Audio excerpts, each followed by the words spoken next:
Cool. I think we can get started while some more folks roll in. We can go through some just introductory items. Awesome. Thanks for joining us live, everyone.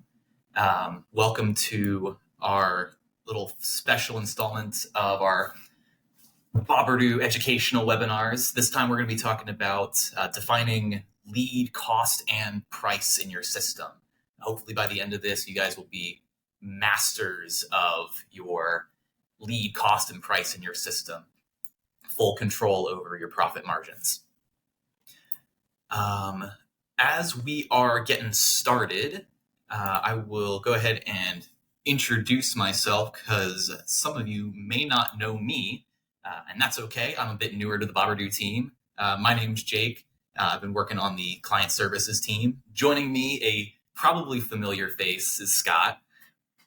He'll be running support with this webinar. And Taylor is our mastermind in the background. She's been putting together these webinars and getting all the stuff organized so that we can bring you these topics. Scott and Taylor will be monitoring the chat in the background. So if you have any questions, feel free to put them in there and they can relay them over to me. We'll be pausing periodically just for questionable points and stopping at the end for additional questions as well. All right. So without further ado, I think we can get started. So a little agenda for what we're going to be going over today. First things first is kind of just defining lead, price, and cost in the Boberdoo system, because depending on whose perspective you're operating from, those definitions can be very different. We'll then go through a couple of different scenarios in Boberdoo with how lead, price, and cost are defined. So looking more at a fixed cost perspective, and then expanding into more of a ping post model with dynamic bidding, looking at all the various functionality that can go into making changes to your bid and your overall cost values. From there, we'll do a deeper dive into profit margins and the different ways that you can operate with profit margins in your system, as well as some additional tools in Boberdoo to let you give you a little bit more control over those margins. All right. So first things first is I wanted to emphasize the definitions of cost and price in Boberdoo and for the rest of this webinar, just so that there isn't any kind of confusion down the road. So cost is specifically referred to as the amount that's being paid to the lead vendor. So vendor is sending you leads, or maybe you are getting leads from your own independent website. That is the price that you would define for getting that lead into your Boberdoo system. The price is the amount that's going to be charged to your lead buyer. So you've got your lead from your vendor and you're going to be selling it to your buyer or your partner for a specific price value. And that price could be based on the bid that they return or maybe like a fixed value. Margin is always going to be the difference between those. So you're buying a lead for $5, you're selling it for $10, your margin is going to be a $5 difference. And that's pretty much how it operates on a fixed value setup. You can imagine in a direct post model, for example, very simple, where you are just buying home improvement leads from a specific vendor and selling them off to independent contractors and taking a little bit off the top. In a fixed cost and fixed price model, those values are explicitly defined in your sources for the costs and your partners or your filter sets for your prices. In this situation, the margin isn't actually explicitly defined. It's more so just a difference between the price and the cost. So what I'm going to do is pop open a Boberdoo system here just to show off where those items are getting set, as well as what those would look like for a direct cost system. Yeah, and while you're doing that, Jake, I would just chime in. As you mentioned, the way that we look at it, across all of our clients, price is the revenue of a company, that the money that they're bringing in, and cost is the money they're paying out. And then, just like you said, the difference being the margin, which is how a lead generation company makes its money. But then for other clients like lead buyers, that margin expresses savings from an AI, for example. Exactly. Yeah. So you kind of tell we're operating from the perspective of a lead broker here that's both buying and selling leads for various values. You might have a different perspective depending on if you are exclusively buying or exclusively selling. But for this purposes, we wanted to occupy kind of both mindsets so that we can get a whole comprehensive look here. So I've got my demo system open here. You may notice it looks a little different. We are currently testing with our new Medtronic theme that's going to be coming out with our next version. So we've got a different kind of style and layout, but nothing has really moved. It's more so just to spiff up the place. So the first place I'm going to go to is to my sources. So I'm going to open my settings and go to my source vendor settings down here. And I've actually already made a source for this, but I can also take you through the source wizard and how it would look for setting up a direct cost or a fixed cost source. And the source wizard's really well built for this. So if I'm using the source wizard, I'm going to have various options for my vendors. In this case, this is just a direct post from a vendor. In this case, my home improvement vendor is just sending me leads. They're going to be at a fixed cost. They're not going to be pinging the system beforehand. So we don't need to worry about dynamic bids or ping post models, for example.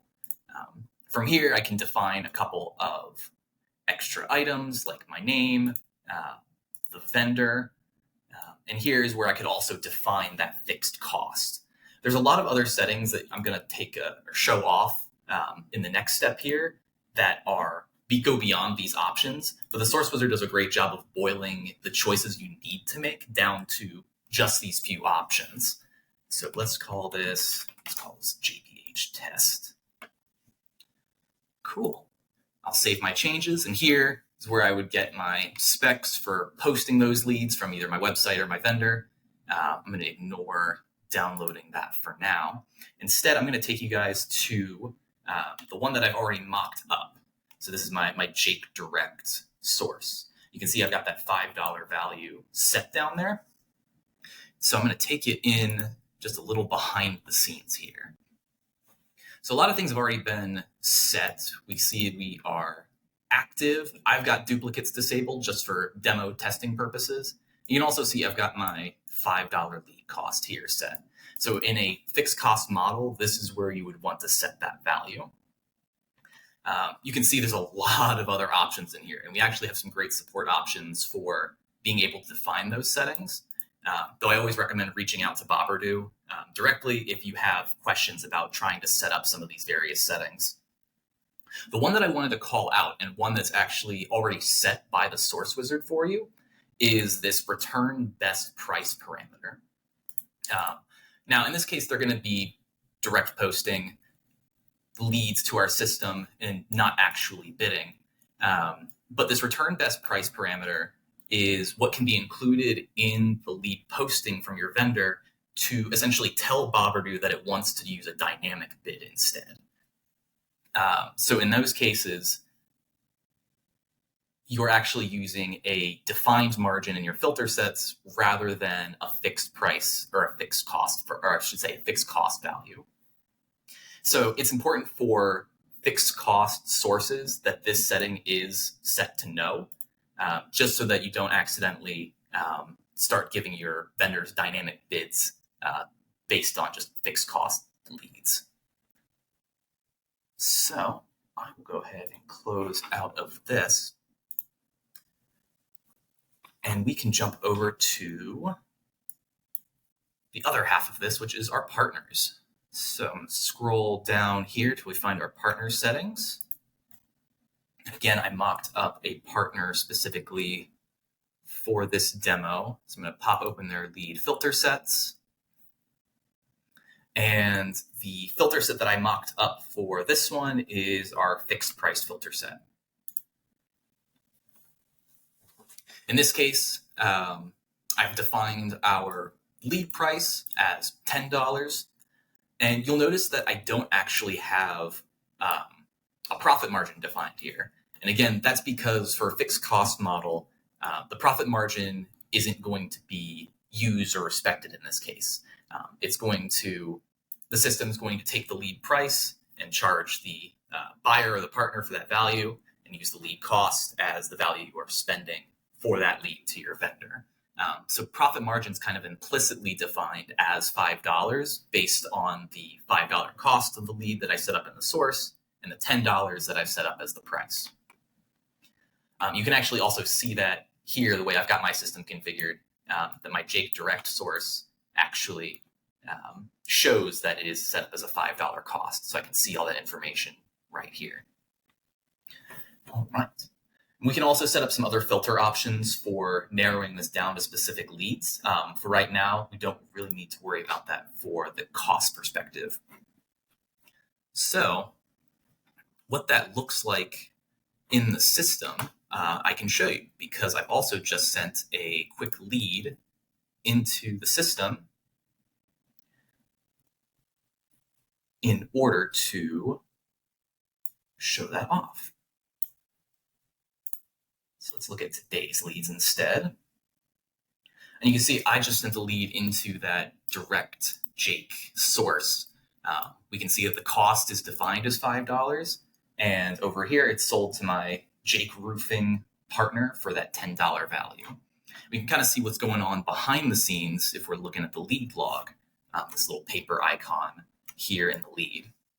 Lead log is super useful for seeing how your lead was routed to your various partners, and how especially that price and bid value is calculated for dynamic bidding. But from here, the setup is pretty simple. In this case, we already defined our lead price as $10. You can see it was matching to this partner that I've made up. My system is set with a distribution logic for best revenue scenario. So it's always going to put the highest margin at the top when it comes to deciding who the lead is going to be sold to. And because it's a direct post and fixed cost, there isn't really a lot going on. This is pretty bare bones in terms of lead distribution. Leads coming in, it's being matched to my buyer. My buyer is being prioritized since it's the only one that was matched to. And then it was delivered. Pretty straightforward. So yeah, overall, it's a pretty simple model. And pretty easy to define, but it's also fairly rigid. If you want to make changes to the cost and the price, you're going to have to be going into these settings to constantly tweak them. There are usually better options for having dynamic price and dynamic bidding using a ping post model instead, which is what we can look at next. Scott, do you have anything else you wanted to add while we're still on the fixed cost system? Only that a lot of that is going to be driven by your relationships. So many vendors may have technical limitations to post in a lead, or buyers, for example, may not have the ability to dynamically bid on a price. But it's important to know that regardless of the limitations of a buyer or seller, that you can set up that relationship in your system. Yeah, that's a really good point. Cool. So speaking of ping post, for buyers and sellers that are capable of doing this is always a setup that we tend to push for just because of the flexibility that it allows. So really, ping post allows for just a number of benefits, both the buyer and the seller side. For buyers, they've got a lot more control over which leads they're bidding and buying for, being able to narrow down their leads to specific values. For sellers, allowing them to really maximize the revenue on each lead by routing the lead to the best buyer, willing to pay the most for that lead. And for a price and a cost model, PingPost also allows for either dynamic or fixed costs and price defined in your system. So, for example, you could have a vendor that is sending both a ping and a post into your system, but partners and buyers who, like Scott was saying, may not be able to send back a bid and are operating just on a fixed cost. So you can really kind of plug in various kinds of partners with various kinds of vendors to have a nice mixed model. So in a dynamic bid, the setup and the definition of cost and price change a little bit. I like to point to this calculation here at the top whenever I'm trying to define these values, because cost is no longer set at a fixed value when it comes to a dynamic bid. Rather, it's a calculation based on the price that you've defined and the margin. The price, as you're seeing on the left there, can come from a number of places. If you have fake ping or fake post price settings, the system's going to use those first. We'll get into that in a little bit. But the system's always going to prioritize the bid that comes back from your partner. So if you have a partner where you can send a ping out and they'll return with a bid value, the system's always going to prioritize that first. However, if they don't send a bid for a particular lead, or maybe just don't send a bid at all, the system will still use the price that was defined in the filter set that we saw not too long ago.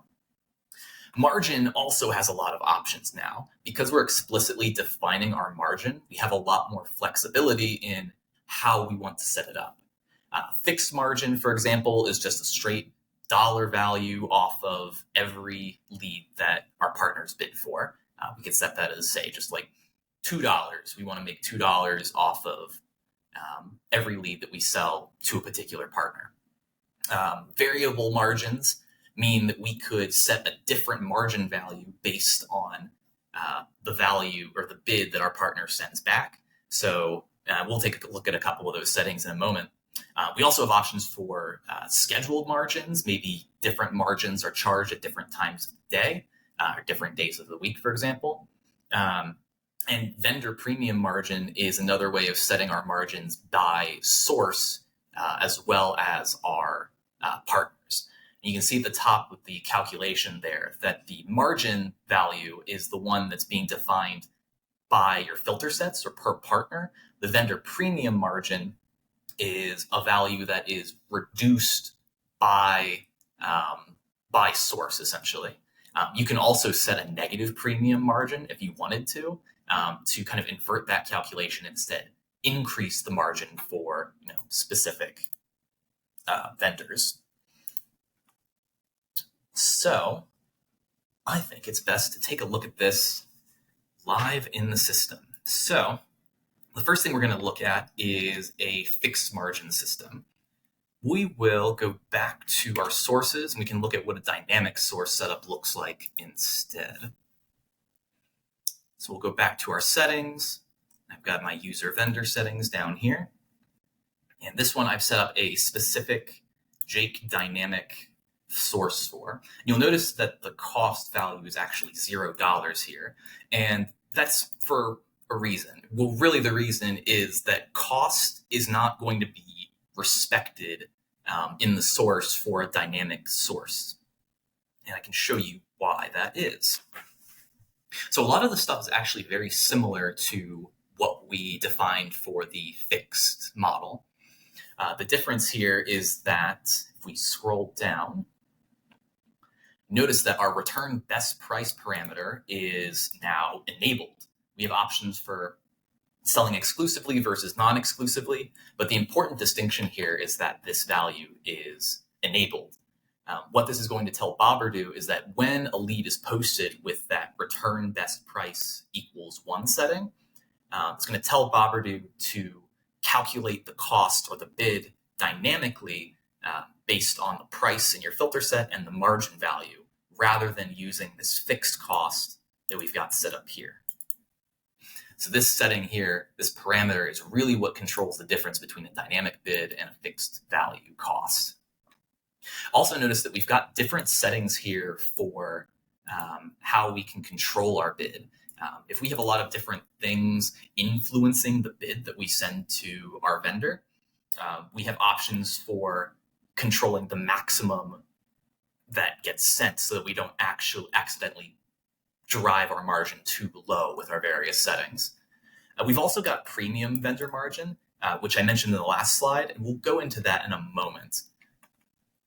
If I could interject real quick on the ceiling or the maximum price, it's very good practice to put in even if it's a very high value. If you're buying leads in $10 to $50, to put $100 in there, because it's another layer of protection against somebody, fat fingering $1,000 lead price in a filter set and then carving out that margin and returning an enormous bid back to a vendor. So it's really a layer of protection that you can use to control and limit, essentially build that ceiling. Exactly. So that's all for our source settings. I'll take a quick look, jump back to our partners just to show what the difference is here as well. I'm going to open this in a different tab just so I can jump back and forth. I've got my partners open. I'll jump back to my filter sets. And here I've already defined this one just to save a little bit of time here. I'm going to open this fixed margin filter set that I've got set up. And you notice, again, it's very similar to the fixed cost model as well. I've got a lead price defined in here, and this one isn't actually, I don't expect this value to be used. It's more of a default catch-all just in case my partner stops sending a bid back for whatever reason. It's good to have that in there just to kind of as more of a fail-safe. But again, I don't expect it to be used. Here, though, you'll notice that I've got my profit margin defined as a fixed value of $5. So if this lead were to be sold for or bought for $10, I would expect to send a $5 bid back to my vendor because of this $5 margin, my $5 cutout, as you would say, for this lead. Other difference here is that I've set it to only accept leads from my dynamic source rather than my direct. And I've also got a ping post delivery plugged into this filter set. So this one's going to be sending a specific, is configured for sending a ping out to my partner and expecting a bid value back. Whereas my other delivery for my fixed cost was just sending an email out for that direct post. So that's all that's going on there. And I will quickly send in a lead just to see what that looks like. So let's go up to my leads tab. And I don't see my lead in here, but that's probably because I've only sent a ping so far. So what I'm going to do is I'm actually going to use the filter leads option up on the top right here. I'm going to filter this down using the ping post options to show both pings and posts. By default, we only show post values, mostly because especially when you're operating on a ping post model, you're expected to see a lot more pings than you are posts. We don't want to overwhelm the display or the loading by trying to load all pings all the time. But I can filter that down, and here is my ping. Looks like it was matched, which is good. So let's pop open the lead log and see what happened. So similarly, we got our lead in, and it looks like we got a bid result back from our ping. We can see a price value of $12.03, and boberdoo recorded that from our delivery. So rather than the $10 that was set in the price, we can see that we've got a $12.03 bid, which is probably something that our partner is calculating based on the data that we sent them in the ping. We can also see that margin being used here, this $5 margin that's being cut off from the $12.03, and up here we now see a new line in the log that says best offer returned to vendor. So that's showing off the value that was returned back in that ping post API to our vendor. Awesome. And it looks like I spent too much time talking so that I couldn't send the post. Let's do this. That's okay. While you're doing that, if I could interject kind of a more advanced here, from a technical side, the important thing is that we are locking in that bid that is returned back and anticipating a post, just like you had mentioned. So that is a bid that is returned back to the vendor, meaning that there's multiple options once you get that post for processing that lead. And that's where things like the best revenue scenario and the distribution logic allows for post reject handling, things like that, because you have a cost that in the system that you can then use to see if that lead can be sold profitably or not. Exactly. Yeah, that's perfect. Yeah, and in this case, this lead could be sold profitably. Once that post came in, the lead was officially sold. It was again matched based on the price from our filter set settings. We can see it was directly posted, not directly posted, but it was posted to our partner's system, and we got a successful response. We can see here in the partners that it was matched to that particular partner and that 1203 bid that we got from them originally. Cool. That's looking great. So I wanted to call out a couple more of our margin options so that we know everything that we have available here. So I also have a variable margin filter set up, and that is a little bit different than our fixed margin because it has more control over the profit margins that we use based on the bid that gets sent back from our partner. So rather than a fixed value, the variable option is going to open this profit margin matrix. And the profit margin matrix essentially allows you to define a range of bid values and a profit margin percentage that you are going to take off of that bid rather than a fixed value. So you can see here, I'm going for a model where I want to ensure that I'm getting a relatively consistent margin depending on, the bid that my partner sends back. So I'm charging a bit higher for those lower value leads and a bit lower for those higher bids because I don't need to charge as much to get the same margin. Now, this is worth playing with and experimenting with because, of course, the bid that you send back to your vendor is going to determine potentially whether they send you the post or not. If they have other vendor or other buyers that are also bidding on this lead, sending back a lower bid may influence the chances of actually getting that post. And we can go over some options too for how you can experiment with that in a second. But for right now, just as a little sneak peek, my system is set up to always send back a bid of 1203. So I can expect my lead's going to fall into this last bracket here. Now I would take a 40% margin off of the top of that, which should be a bid of around $7. If any leads fall outside of those ranges, you can always define a default profit margin value for anything outside of that. This is also a way of setting maybe like a fixed percent amount. Cool. I'm going to skip showing a demo of that one just because it's very similar to the fixed one. And rather, I'm going to jump into looking at our sources to show off that premium vendor margin setting instead. So if I go back to our settings, go back to our source vendor settings, let's go ahead and edit our dynamic source one more time. Let's go back to that premium vendor margin. There we go. So the premium vendor margin, if we go, let's go back to that calculation real quick, just as a reminder. Whoopsie daisy.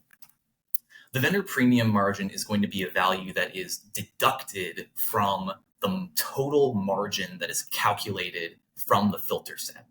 So you'll notice in the last filter set that I showed you, we are calculating a dynamic margin of 40% based on the price or the bid that is sent back from my partner. The vendor premium margin deducts from the percentage or the value of the margin that is calculated. So in this case, what I'm going to do is I'm going to deduct, let's deduct an absolute value of $1 from that margin. So in this case, this is a bit of a premium vendor. I want to make sure that I'm sending back somewhat higher bids than I would usually send to some of my other vendors, just so that I can maybe get more leads, or maybe even better leads, depending on how this vendor operates.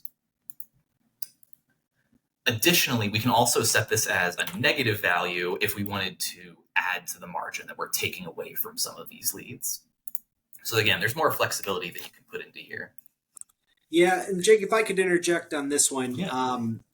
I would say that is an advanced setting to use, that for 90% of our clients and 95% of their scenarios, handling it at the filter set is the best way to do it.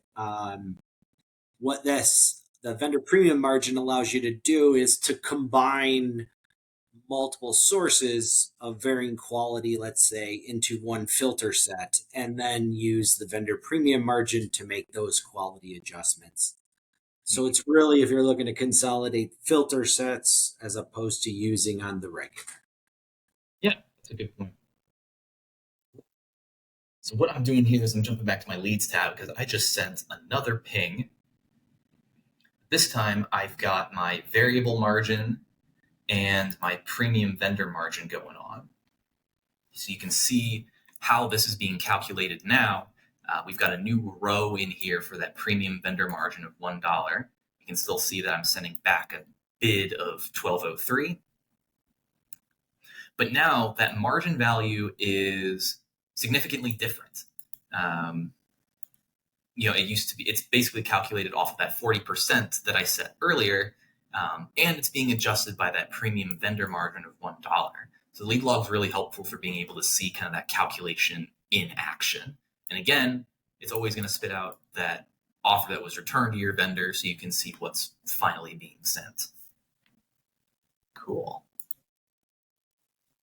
All right. Let's send a quick post on this one just to lock this one in as well.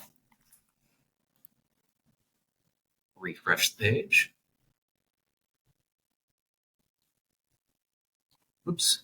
Sent 712 instead of 721.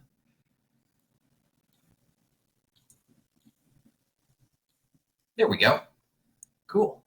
We can see that price is still locked in from that bid we got from our partner, but notice that our cost has changed because our bid value has changed. All right. Cool. Scott, I was going to move on to some of our extra functionality when it comes to adjusting our bids. Is there anything you wanted to add talking about this sort of dynamic bid model? I also see people using fake ping and fake post price sometimes.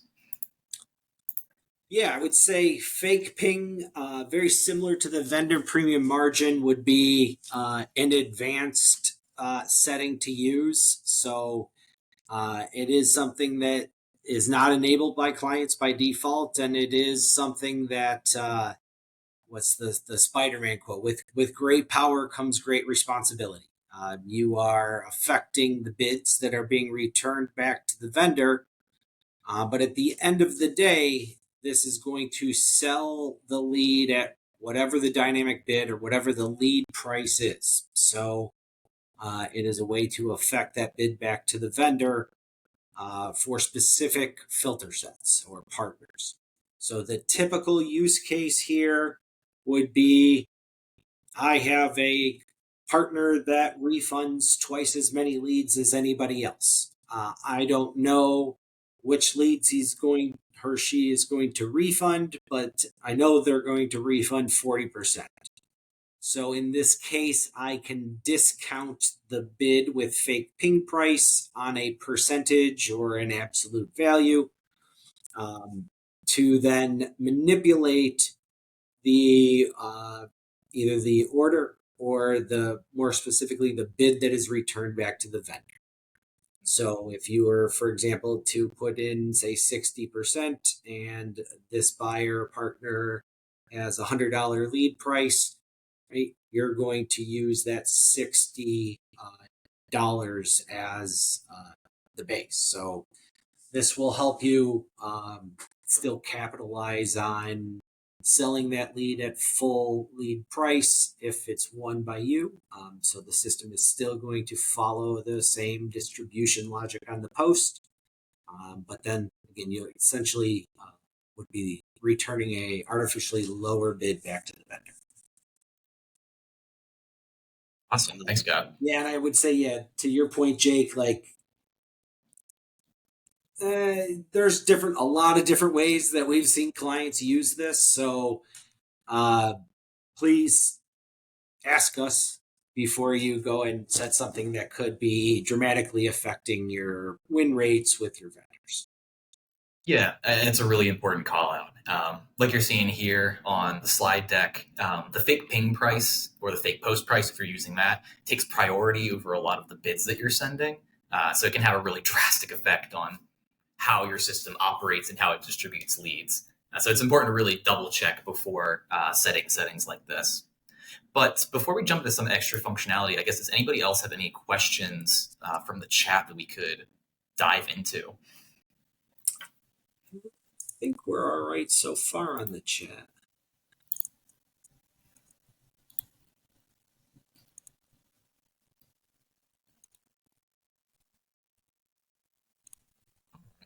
Yeah. Well, I'm going to go into some extra functionality stuff.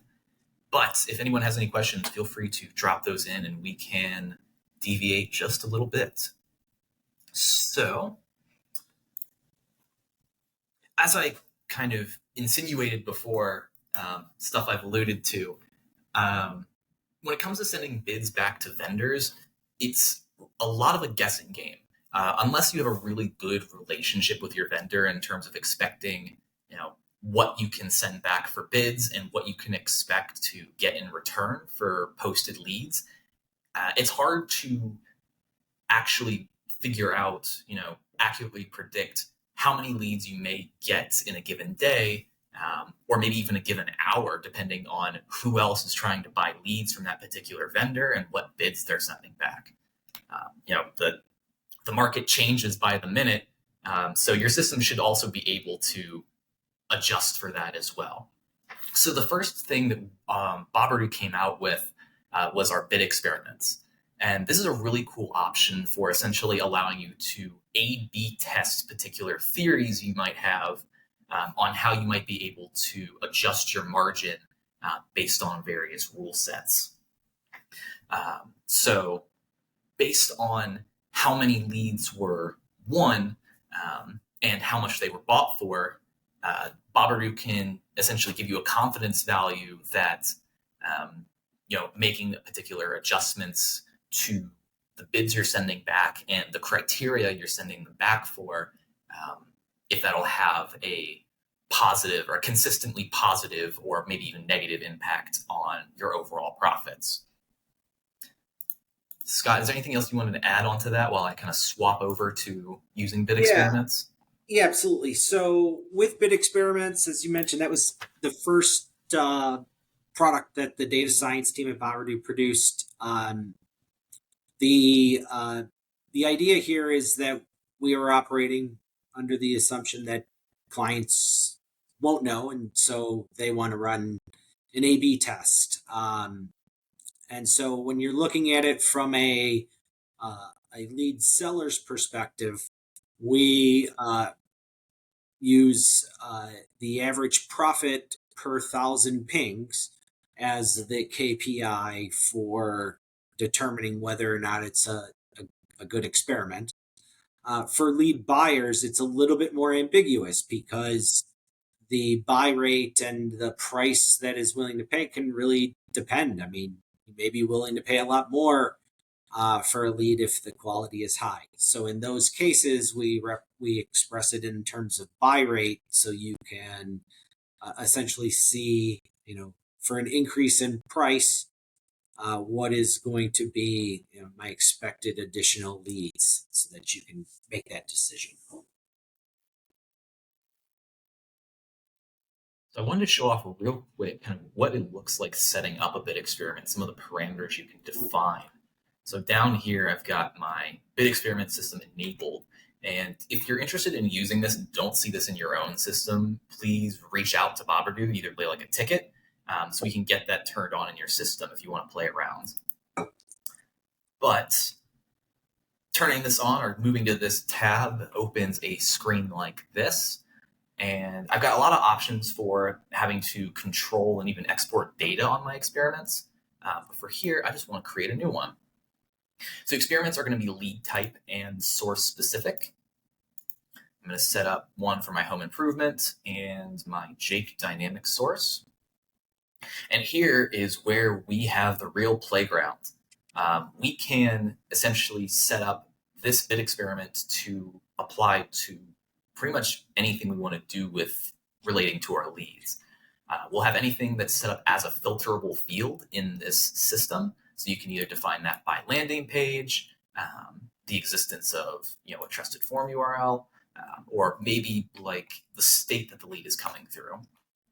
So I want to see if, for example, bidding a little bit lower on maybe these leads that are coming back from Wisconsin are going to have any significant effect on my system. So we could also say, what if we only make these adjustments on Wednesdays? Maybe there's something weird that goes on in the home improvement market on Wednesdays in Wisconsin that affects the overall market that I want to maybe account for. From here, I've got all the options for defining how that bid or even the price of the lead gets adjusted based on that. So I can either increase or decrease my margin by a fixed or, again, a percent value. You can kind of see definitions for those hover discovers here, just to help you kind of figure out what values you want to set here. And let's make a $1.01 adjustment. Also here, again, I've got options for maximum best price, so that my bid experiment doesn't go crazy and I don't start making my prices skyrocket as a result of this. So let's go ahead and set that as is. From here, I can also control how many leads I want this to apply to. For the best results, we recommend having these bid experiments run over a very large data set, just to make sure that the confidence value is as solid as possible when you get to the result of this experiment. If you're running this experiment over 5-10 leads, you're probably not going to get a lot of meaningful or confident data out of this, because 10 isn't really a great sample size. So if you're running with bid experiments, it's good to operate in a market or from a source that's generating a good substantial number of pings. Or another option is to run this experiment for a long time so that you can generate those number of pings. The problem with that can be that if things change over a time period, or if your market is variable based on time, that can also influence how the bid experiment goes. All right, so I'm going to run it for, we'll say 2,000 pings and apply to half of those leads. It's also important to call out that the bid experiment only applies to leads that match both the criteria of your filter sets and to the bid experiment itself. So it's only going to apply to leads that come from Wisconsin, and any other state isn't going to be influenced or affected by these values or even counted for the experiment. Oh, I gotta name my experiment here. Call it GH. Experiment 1. I'll send that to my own email.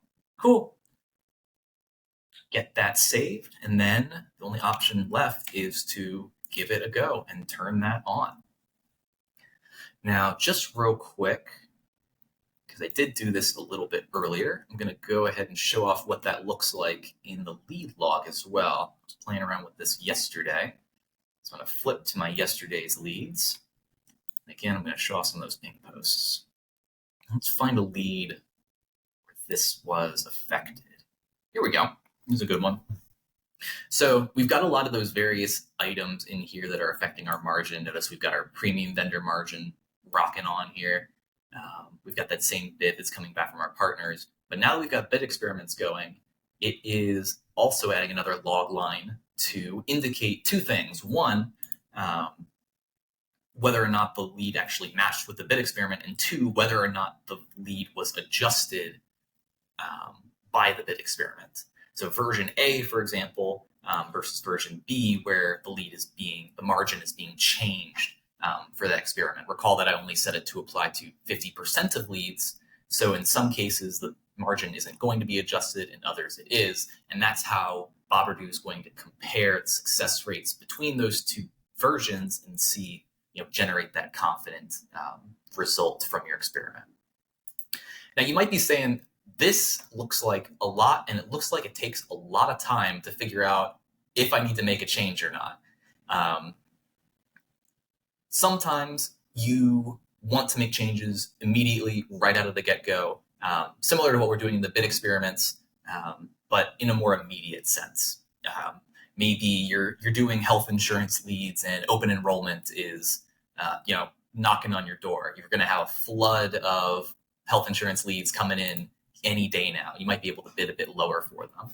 And that is where the bid modifier comes in. Bid modifier is essentially a version of the bid experiment that we developed after this that does very similar things, allowing for adjustments to be made to your bids or to your price values based on various settings.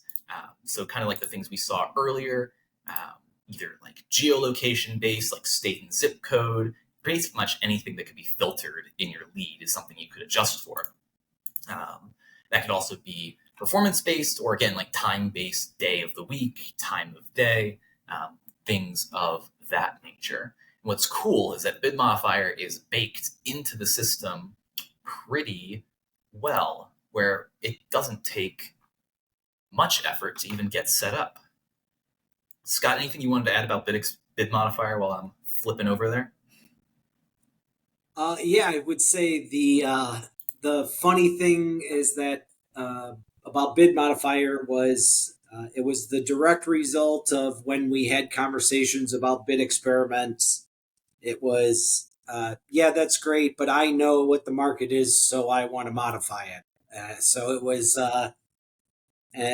when we would say, "Are you sure you don't want to test and verify your results?" A lot of the time, the answer was no. I know the market, and we don't presume to know everything. So that's really how bid modifier was built. So that if you know the market and you know a modification, the big example would be, for example, geos that are hyper competitive. Take a Orange County auto accident lead, for example, something that you may want to take a very, very small margin because there are a lot of bids and that they are all competitive. Great point. Yeah. So like I mentioned, bid experiment is pretty well baked into boberdoo's existing setup. If you haven't seen these already, outside services is a great option for integrating with some of boberdoo's already pre-existing integrations when it comes to validating or modifying your leads.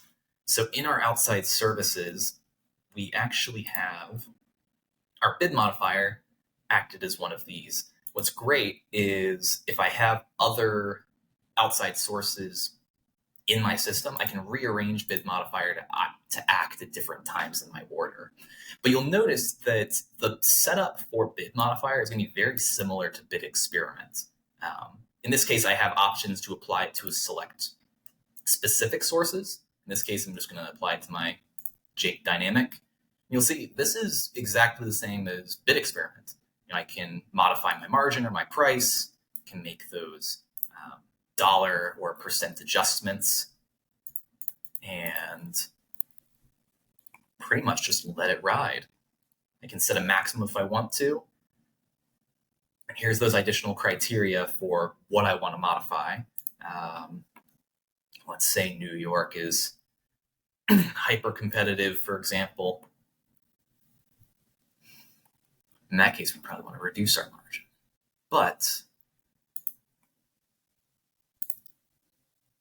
And that's all there is to it. Basically just flipping on a couple of settings, defining a rule for ourselves, and then turning it on. So now any leads that qualify for that from our particular sources are going to adjust and modify. So rather than having to make like a specific filter set that is for this specific demographic, for example, we can control a lot of that in our bid modifier. And not only does it make those adjustments, but it's going to make those adjustments for any filter set that also qualifies. So rather than getting hyper specific, we can make this more generic. Right. The last item I wanted to call out, some of our flashier tools, is our AI bidder. So the AI bidder is a system that is more recently developed, but we've seen a lot of cool action from so far and a lot of savings generated.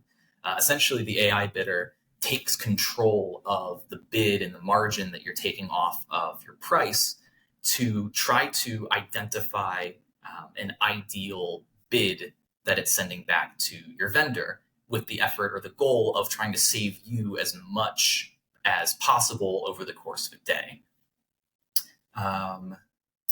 So in general, one strategy that I see often is, say you maybe have a lead goal or a limit of 100 leads per day for a particular filter set.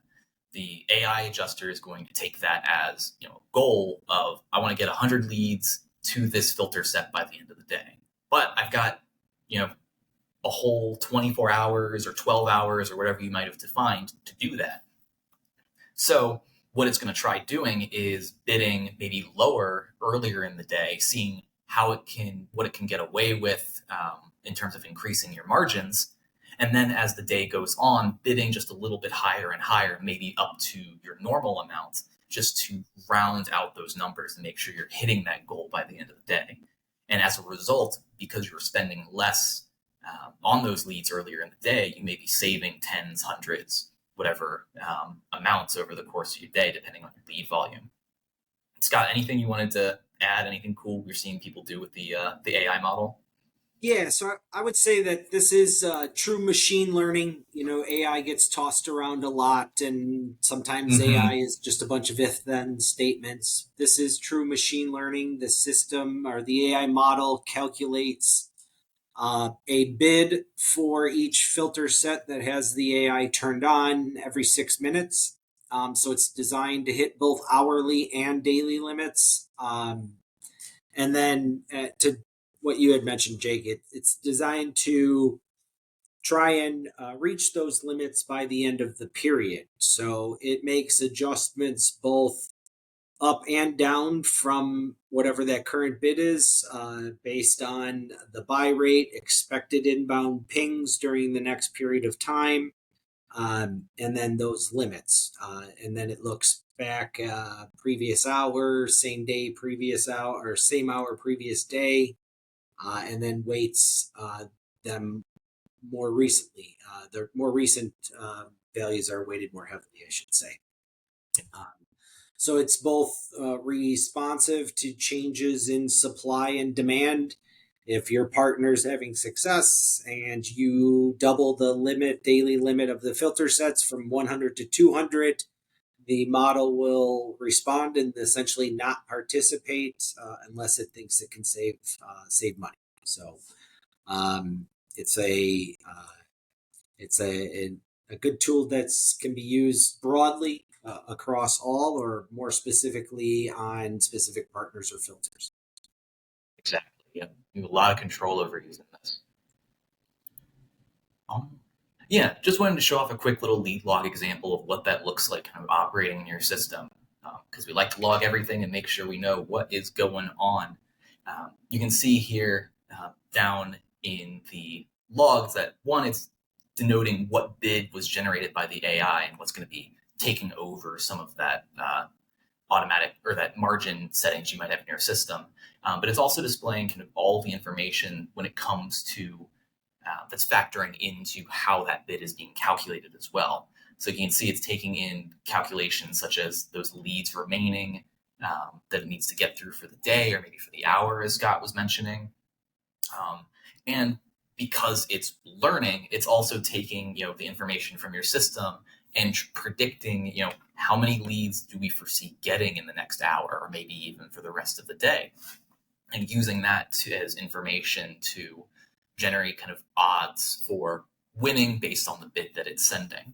And that's the way it's generating some of those optimal bids to make sure you're hitting your numbers and minimizing your costs at the same time.